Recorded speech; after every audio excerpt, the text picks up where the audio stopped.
The number one human instinct is comfort. You do what is familiar and comfortable and die. The number two human instinct is survival. The number one overarching human instinct is comfort. Second to that is survival.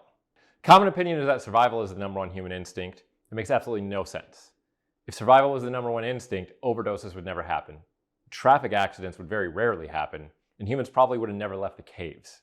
Why would you get in a car and drive at a certain risk if survival was your number one instinct?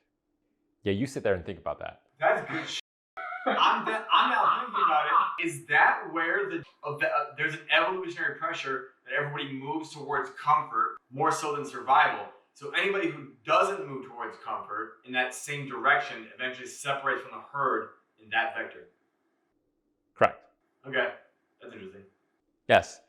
Human beings as a species move towards comfort, not towards survival, and certainly not towards survival of the species.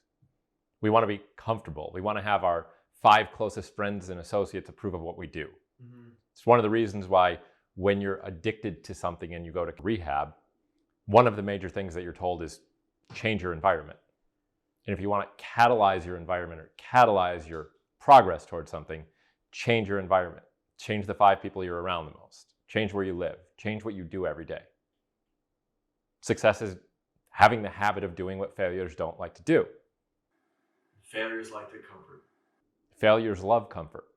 People like comfort. You don't want your brother, your sister, your mother, your friends. You don't want your significant other to ask you, why are you working 16 hours a day at this thing that doesn't make any sense to me? You want them to say, oh, I'm glad you're here.